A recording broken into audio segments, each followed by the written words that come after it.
everyone, I'm Gary York, Corruption Behind Bars. Thank you for watching my YouTube channel, and if you like this story I'm about to tell you, please subscribe to my channel for more stories and training videos and up-to-date news about corrections on both sides of the house.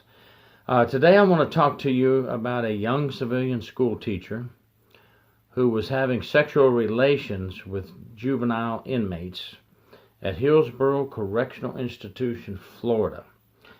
And when the allegation of sexual relations with inmates came in, I was assigned the investigation.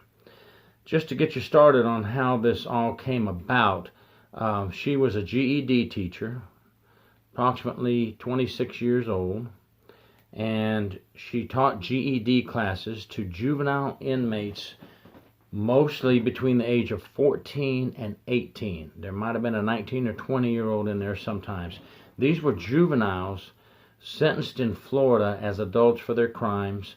I think the youngest at that time of the investigation was a 14-year-old boy who had committed murder down in South Florida. And the others were in for rape, robbery, all kinds of serious crimes. And they are now in Hillsborough Correctional Institution, a state prison for juveniles sentenced as adults. And they would be marched to and from the dorms, to and from class, to and from chow. And they were provided a lot of classes trying to get these kids educated. I know a lot of people say we don't provide programs to educate them, but we do. And we need teachers that will teach the children right from wrong and not join in on their games and definitely not have sex with them. So now to the teacher. She started working at the prison and teaching classes. The classes had anywhere from 12 to 16 students at a time, and of course there would be one group come in the morning and one group come in the afternoon.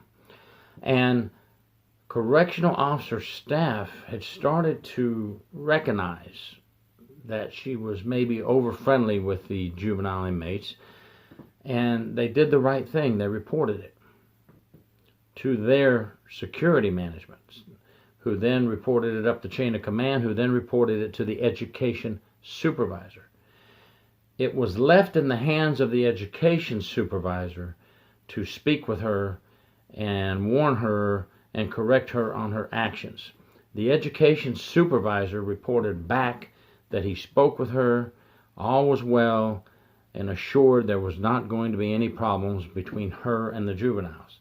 Now, not that it matters, but when I got the case file, you could notice the ages were not that far apart, especially from the 17, 18-year-olds and 19-year-olds, and her being just about 26 years old.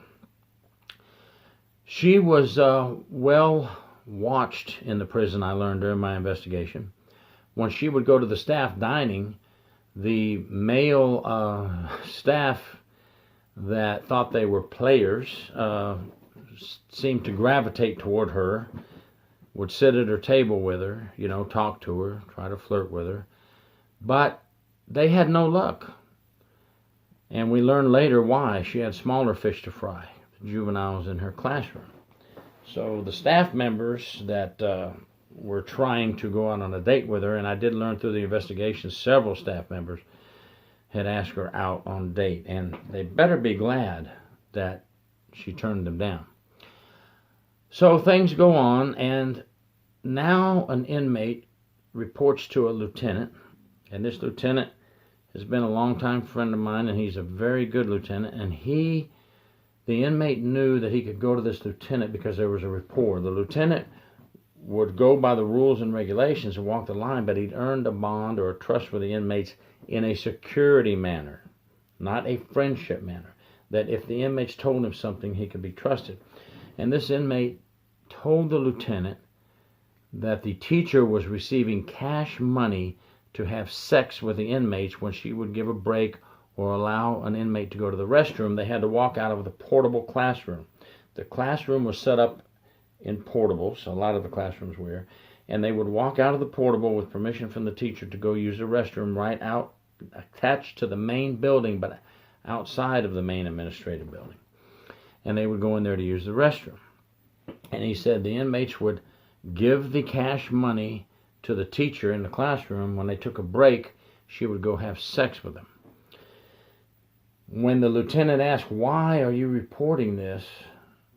I'm curious." And the inmate said, "I am indigent. I have no money. Don't have anybody smuggling money into the prison for me. And I'm poor. And I'm not getting any."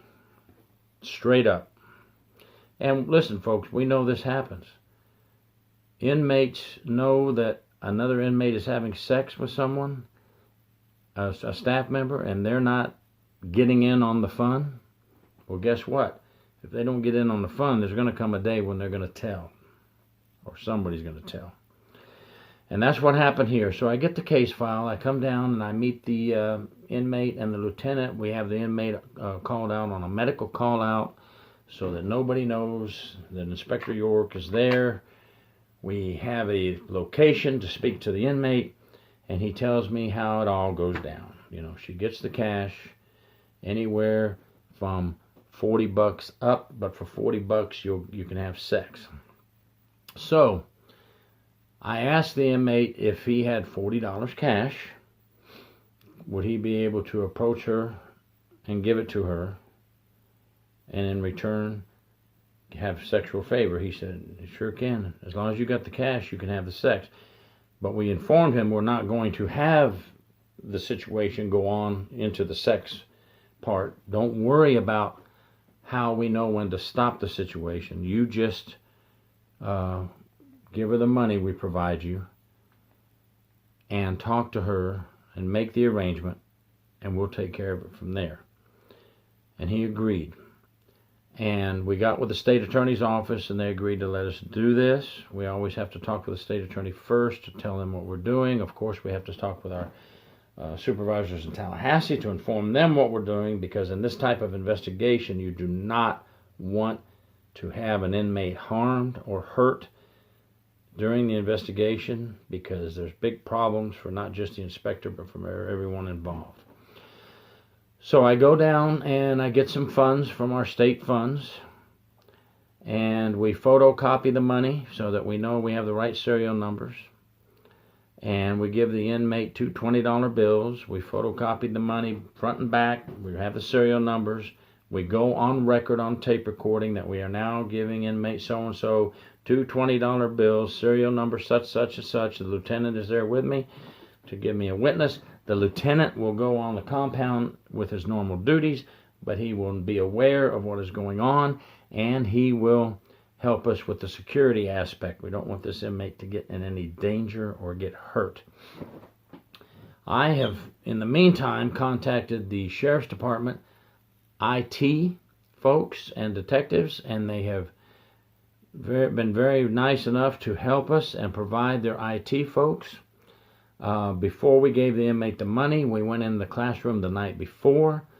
The two detectives and I went in after midnight when everybody's locked down. We went into the classroom. We carefully searched all the books from the students in classroom and put everything back the way it was. Now, when we searched the classroom, folks, we couldn't find much work being done as far as education. I confiscated a stack full of papers, photocopied, because we had to put everything back in place the way it was. Spent a long time photocopying gang memorabilia, gang signs, gang pictures, inmates drawing portraits of the school teacher, inmates saying, "I love Miss So-and-so. Miss So-and-so is beautiful. I want to be with Miss So-and-so." This was all confiscated, all put in my case file, all put in as exhibits for the state attorney. There was no education being provided to these students, folks. This was a classroom of prostitution, I'm telling you. After we put everything back the way it was, we had all our photocopies. We knew we could go back and get the originals later, but I had to secure some photocopies of what these students were doing in the classroom as far as paperwork. Then, while I was doing this, the Sheriff's Department had their IT people putting pinhead cameras up in the ceiling. We had the foam ceilings, the styrofoam ceiling panels, and we had to place 3 of those in the classroom so we could get all angles of the classroom. The main thing was her desk. We wanted the inmate to go to her desk and give her the money, because he had reported that inmates bring their chairs up and sit around her desk and laugh and talk with her all morning. So everything's set up, everything's set for the next day. Now back to the inmate. He has the money and he's on the way to class. Lieutenant's on the inside of the compound to provide security in case we call him and say, get in now, we got a problem. I am in the van off of the prison property across the street in a field in an orange grove with the sheriff's department. We're watching the classroom video. Sure enough, as time proceeds, inmates gather in, squeeze in, they're laughing and they're talking. Our inmate does not go up there. Not yet, anyway. We learn later that he had to wait till her regulars kind of got out of the way so he could wiggle his way up there. When he finally got a chance, it was very close to lunchtime, and we thought we were not going to get the job done. He finally gets up there. He finally starts talking to her. And yes, we have on video where he hands her the money and talks to her about sex. And during this whole time, the classroom is so loud and so unruly, we can't hear him talking to her about the sex, but we can definitely see him on the video handing her the money. Now it's lunchtime. Inmates go back to their to their dormitories and get ready for chow, and she goes to the staff dining facility for lunch. We now have to pick her up on the way out of the staff dining facility. We go up to the administrative building and we settle in. I have a female sergeant and a female lieutenant present to search her. We have probable cause now. She's not going anywhere without us searching her. She comes up through the dining facility and she's escorted by us up to the administrative office. She's very rude, very obnoxious, telling us we have no right to do this. No, I never took money from an inmate. What is wrong with you? You're going to pay for these false allegations. Who do you people think you are? Just like we are dirt. And she goes back in the room to be searched, and the lieutenant and the sergeant come out and said, look, we've searched her, we've strip searched her, we can't find anything. And I'd remembered from our training, and a lot of you know this already, I said, look, check her again, everything. Check for hidden compartments in the bra. Check her shoes. Check the heels of her shoes, please. Go back one more time. If we can't find the money, we're done.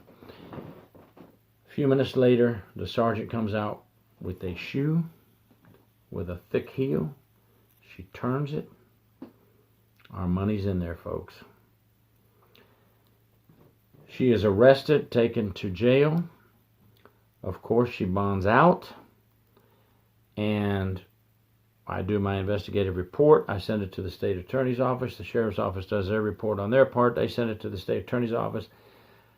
I get a phone call from the state attorney that she wants to take a plea deal for 1 year felony probation. Am I okay with that? I said, you can't get more. I mean, she's having sex with juvenile inmates. And they explained to me that we got her dead, red-handed, accepting money from inmates and attempting to remove contraband from a prison facility by hiding it in the heel of her shoe. We have the testimony from all the inmates that they're having sex with her, because many of the inmates finally did break down. I mean, what have they got to lose now? We're not going to charge them, and they're the victims in this case. They're juveniles. When an adult teacher has sex with a juvenile, they're the victims.